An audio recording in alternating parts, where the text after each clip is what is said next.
Good afternoon, everyone. Hi. So we're now at our industry panel, which is always one of my favorite parts of the afternoon.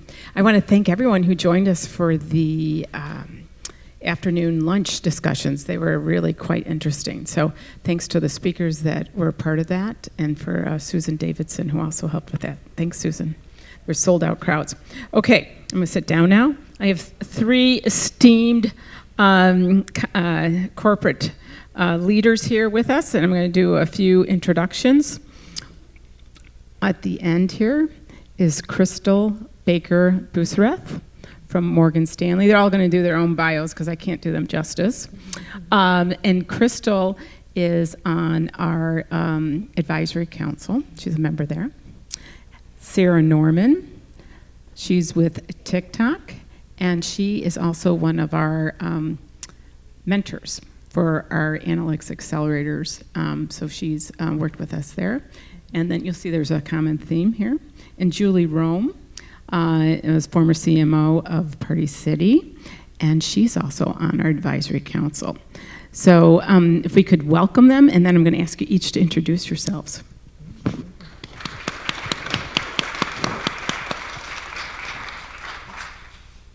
I already looked here, and it seems like the battery is halfway here, so I'll try to give my introduction pretty quickly. I'm so excited to be here. I'm Crystal Baker-Busareth from Morgan Stanley, and I have a pretty unique job that I stumbled into. I'm the head of financial wellness and participant experience at Morgan Stanley. I run that group globally.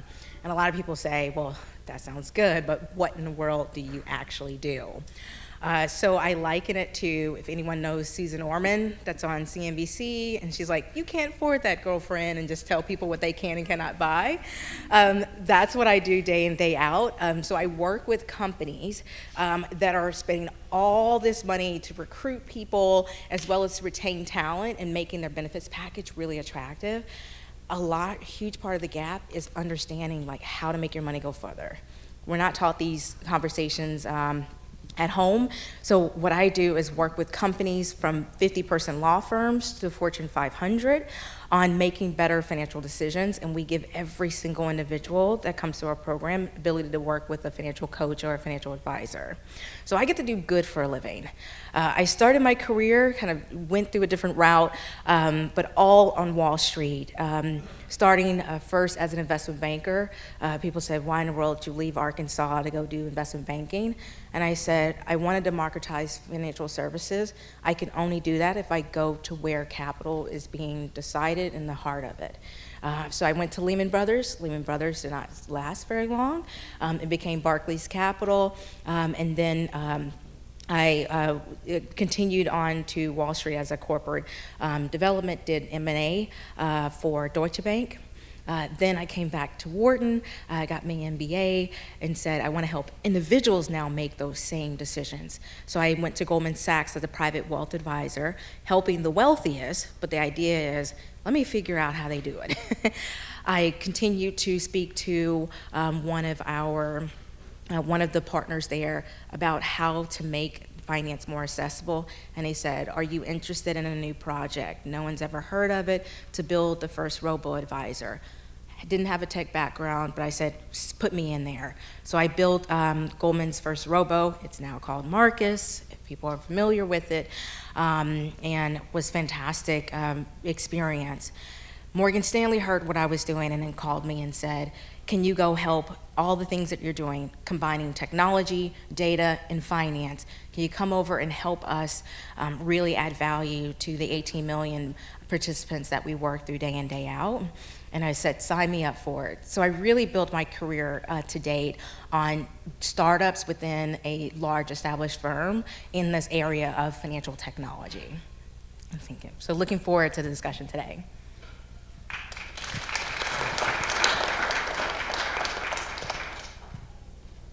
Hello, is this on? Yes, okay. Hello everyone, I'm Sarah Evangeline Norman. I live in New York City, and I'm in sales and data at TikTok. So I'm working on bringing in measurement and analytics into our sales teams. Separately from that, I am a senior fellow to Wharton. Thank you, Mary. I teach data storytelling at Section 4, and this one seems a little bit random, but I will explain why. You will also sometimes see me on Fox News arguing the liberal point of view. And for me, why those things all make sense together is because I started my career always in analytical roles. I thought math and data was fun, like always that nerd in the room. And I realized that to be persuasive, I had to become a better storyteller. No one cared about what the charts were saying like I did. I had to learn how to curate, how to tell people why this matters, what to do next, and how you measure the success of what you just did, right? And I had to do it quickly because data is not sexy. Data storytelling is sexy, but the data itself, not sexy, except for maybe in this room of nerds. But for me, so as I was trying to become more convincing, more persuasive with data, I had to learn storytelling skills.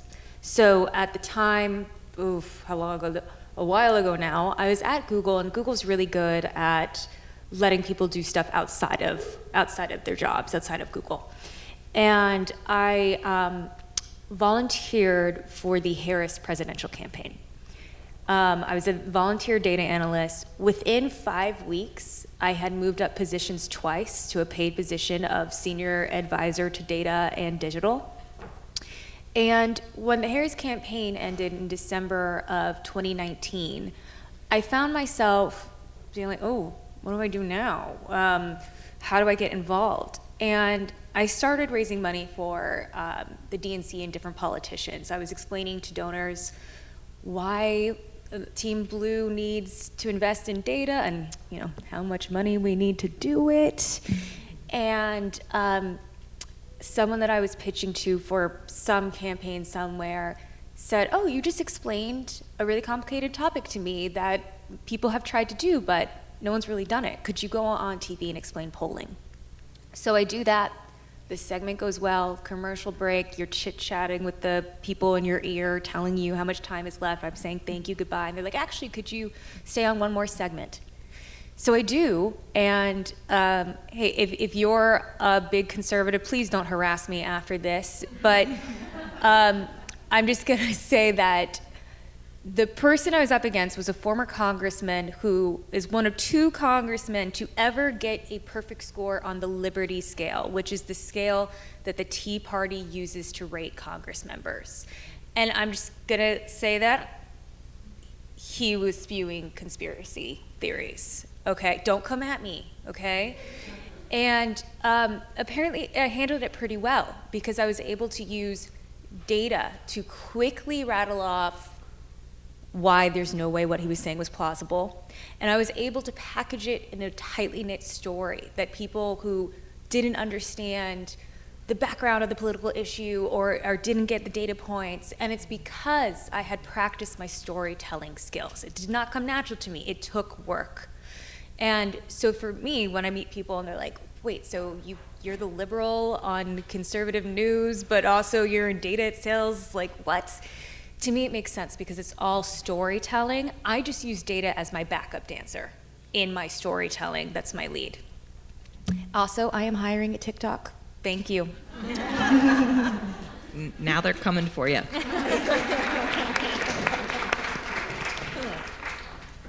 So I bet the conservatives did love you because in addition to being that person, you also now work for a Chinese-owned company. Yep. So wow, super. You're red meat all over the place, as they say. So, look, I'm excited to be up here with Mary and these 2 ladies, and just the previous presenters have been great. You'll know from my litany, I'm not going to go through a ton of detail because I would take up the entire time, but you'll know by the time I'm done that I've been around a little longer than these 2. My early days were in the, I have an engineering degree from Purdue. Environmental engineering, again, kind of like I think it was Amy said that about her dad in environmental sciences, way before environmental anything was cool. This was in the late 80s when the more we could burn and materialize, the better. Then I went to business school at Chicago. Mary and I are both Chicago people, sorry. Boothies. Yeah, boothies. And then have a career at American Airlines, then Ford Motor Company for 7 years, lots of things like launching Ford Motor Company of Korea, launching the Ford Focus in the US for the first time back in '99, using a bunch of digital when digital ads had only been out for 4 years. We can do a little fun fact if anybody knows what the very first digital ad was and what brand it was. You can come to me after, I'll tell you. Then after that, I was at Daimler Chrysler, so there was a little hot period of time when Daimler-Benz bought Chrysler.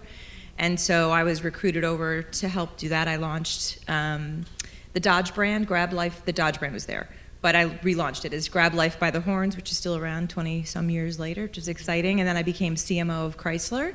Left and went to Walmart for a hot second, 10 months.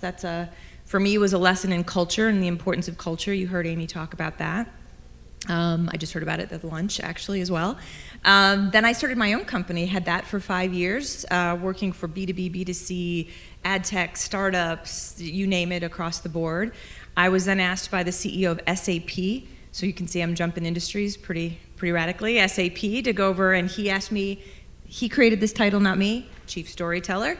So I was the chief storyteller there. I can tell you a little bit about that, but at a high level, it was really trying to talk about the software that we sold in terms of human terms, so like the customer's customer, like be the intel inside, and make it more relevant to a broader swath of the C-suite rather than just white papers to the CIO. Big part of this data science and data storytelling theme you're hearing. My best friend from the auto days, I had been on one of her boards of a private company. It was a ride-sharing company for corporations. We sold that. And then she was asked to go be CEO of another company, very sexy and exciting, auto body collision, called Aber Auto Body and Glass. They own 600 collision shops around the country. She asked if I'd come and be her CMO, leave my beautiful global world traveling chief storyteller thought leadership job at SAP, and I was like, of course.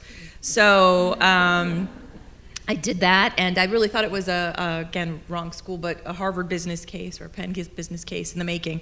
It's just one of the few industries where the digital revolution had completely passed it by, and great insights there about using data to find the pain points in the leaky bucket to determine what's the story and how do you actually use that to create conversion and company success. And actually, you make companies successful when the customers become more successful. And then, I did that, and we sold it successfully, and the independent board member said, hey, would you come back to the public side of the world? And I was like, why would I ever do that again? That would be crazy. And he's like, well, I'm chairman of Party City. Okay, we're gonna do a transformation. I'm a sucker for a transformation. So I went in December of 19, again, a hot second before the pandemic. We all know how well party and pandemic meshed. But we were all there as a new team with a new plan. And my job was the digital transformation, the growth strategy, and again, use a lot of data to be able to build that strategy and help to perform. You guys know they did just file Chapter 11, not because of the work so much that we did, but we were heavily debt laden as we got in there, and we built ourselves about a 3-year runway, but just couldn't have predicted the pandemic and the supply chain issues and the inflation issues. And so it's the right thing, but I do believe the company will persevere in case anybody's wondering. So oh, and I have 2 boys along the way. They're probably some of your ages. They're 21 and 24, but okay. All right, thank you. Thank you, ladies. So you can see we're going to be in for a treat. I'm going to start with the one question, and then I'm going to, ask you guys to chime in if that's okay. All right, so start thinking about it. Okay, ladies, here you go. How is data science or AI or business intelligence impacting your industry today and within the next 24 months? Maybe highlight some shifts. And I'm going to be very specific about the swim lanes. My team knows I always talk about swim lanes. I was a swimmer when I was in high school. So we have fintech or finance for Crystal, tech, social, dancing maybe, I don't know. And, but no politics on that one. No politics in that swim lane, and retail. All right, so any one of you, again, the question is, how has data science, AI, or business intelligence impact your industry today and where you see it in the next 24 months? I can certainly maybe move down, we'll switch lanes.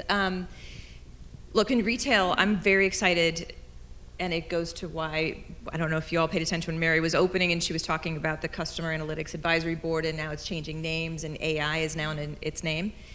For a reason. AI, at least in the retail world, is really important. And I am very excited about the application of AI. You all are familiar with ChatGPT and what that's doing, but I'm very excited about the idea of putting own data sets against AI and how that can affect your CRM, your loyalty, even your customer service. I've been advising some companies, some startups. There's a little one called Addition. You can look it up, like it's an Addition with the plus sign.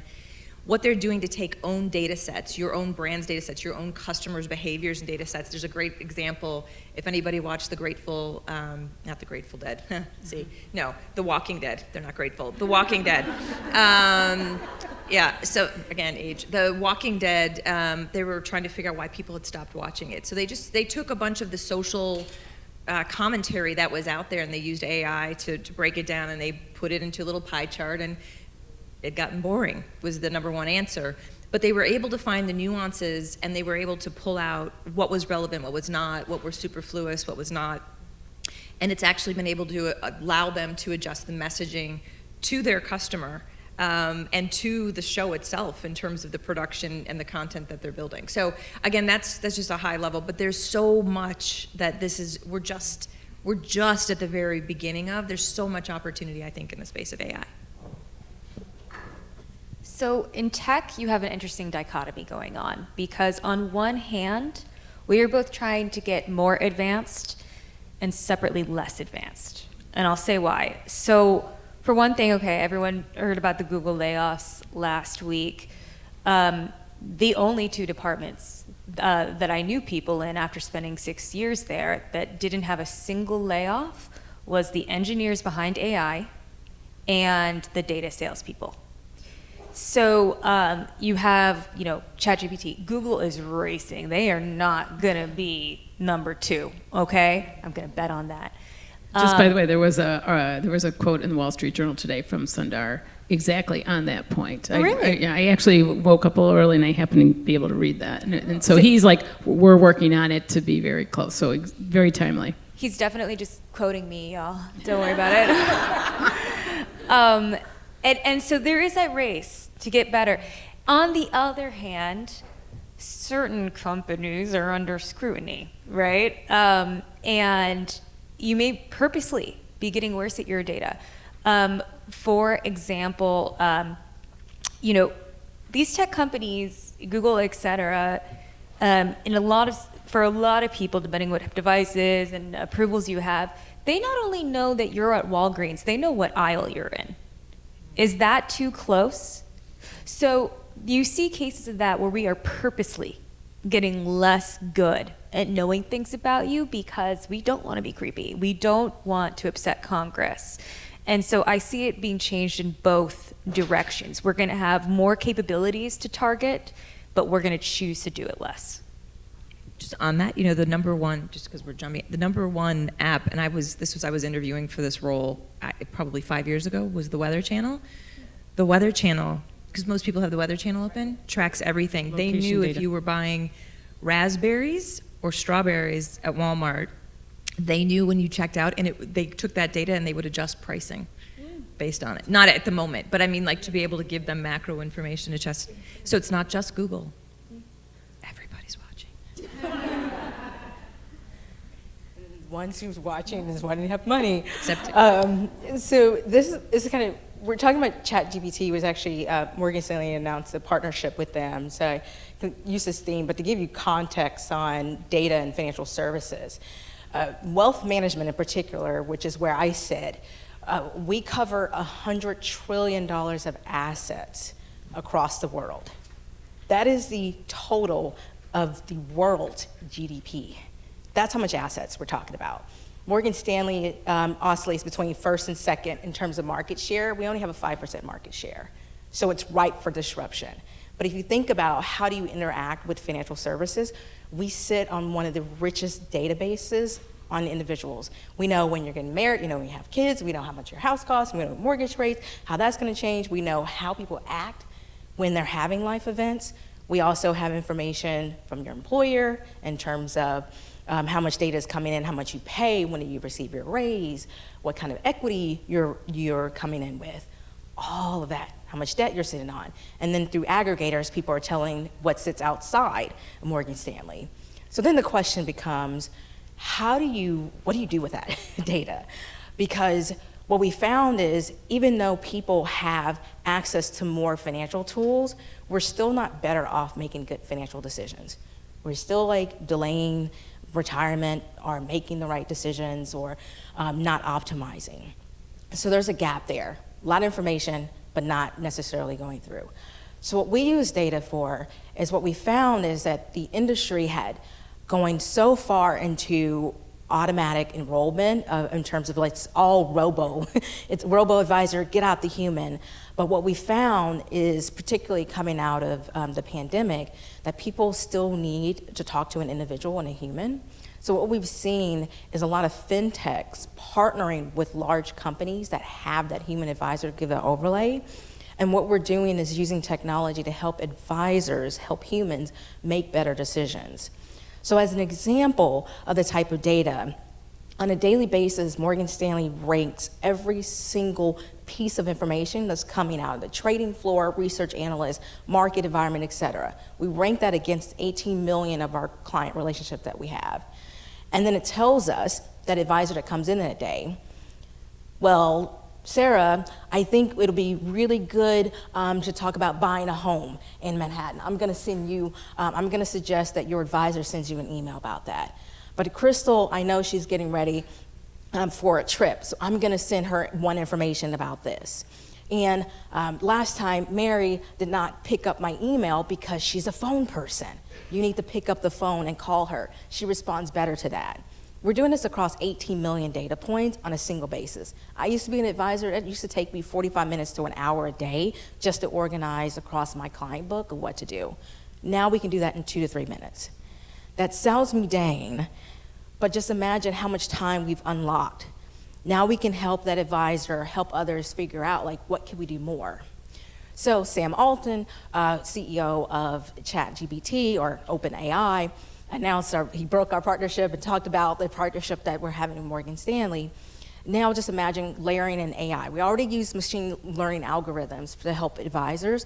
Now if we layer in the power of OpenAI on top of that, just imagine how more quickly that information can be surfaced on a day-to-day basis. And so that's the partnership we just started to embark on.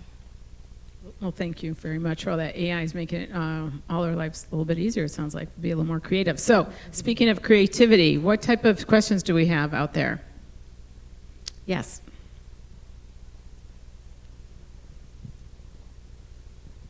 Hi, my question to Sarah, because whole session today going, everyone says is data storytelling is more important. So can you tell us some key points how data storytelling we can do better as an emerging data scientist? Because that's one of the main agendas talk today. Thank you for asking that. You can take my Section 4 class. But in all seriousness, I think that you should remember this framework. I call it the know, go, and grow. The know is give them the data, give them something that says, whoa, this is impacting you. Look, this thing is happening. Now that you know that, you move on to the go. Go do this about it. Then you grow. What is the impact? So for example, hey, right now there's more visitors to your site on mobile than desktop. Okay, and that's only going to keep growing. So that's the no. Go, design your site to be mobile first. Make it load faster on mobile. Make it look better on mobile. The grow is you will get more site visitors and therefore more purchases, right? So keep it that in your mind, because your story needs to be not just interesting, which is what I think people want to do with data. It needs to be convincing and drive action. Separately from that, my advice to you is to train yourself to let go. So I let go of the data, and it's really hard for someone who is newer at data because, let's be real, it makes you look really smart. But my question to you is, do you want to be smart or do you want to be persuasive? And so with my team, when I work with new data people, I train them to say, I train them to stop selling after the yes. And what I mean by that is, okay, you show them one data analysis you did, you have 5 others ready to go in the appendix, and you convince them with that one data stat, and then you keep going. You just got the yes. Move on to the go. Tell them what to do. Stop boring them with more data. You already sold them. Or even if there's someone who's not bored by the data, they want you to keep going. My question to you is, do you want to be a data translator or a data storyteller? Do you want them to get to do something about it now that you convinced them? You have to let it go. Let go of your data analysis. It just screams junior to me.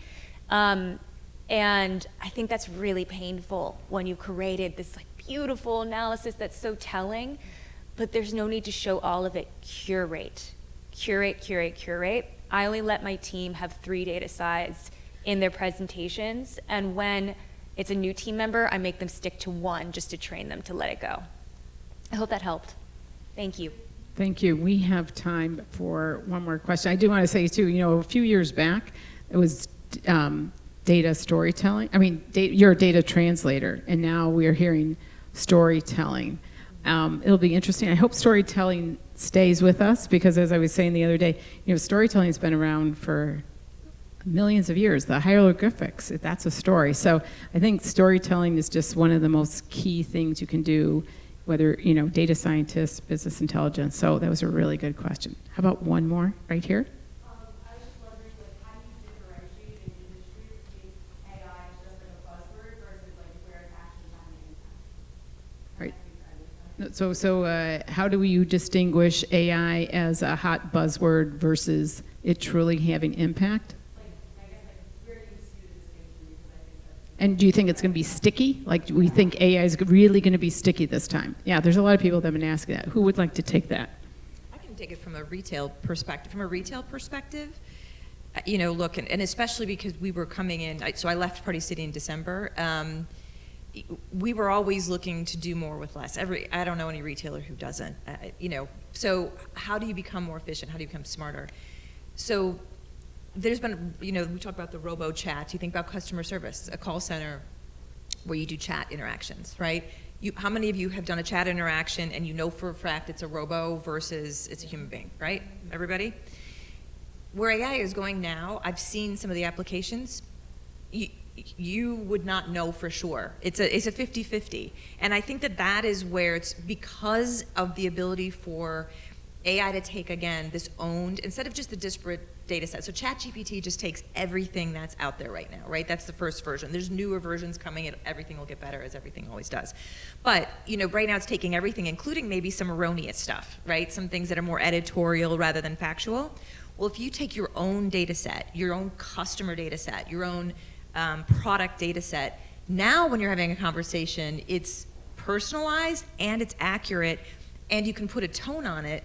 Everything except for this one company I talked to, except for humor. They haven't cracked humor yet. I'm sure that's coming, God knows, right? But it is a game changer because you can actually have many more conversations at once, timely, a quick response, accurate response. You can increase the basket size. You can increase conversion. Again, that's why we're there. And you can increase customer loyalty and frequency of shop. You can do the same thing as applied to any CRM or loyalty program with it, but I'm just using the customer service as sort of the most mundane that we think about. Customer service is expensive. Call centers are expensive. The technology to run them is expensive. I think this is a game changer, and that's the difference, I think, of what we're seeing now with the technology versus what we've all, and you know what I'm talking about, what you can relate to for the past 10 years plus. So exciting times ahead. Well, I'm really sorry. That's all the time that we have to talk to the 3 of you. Please give a round of applause to our 3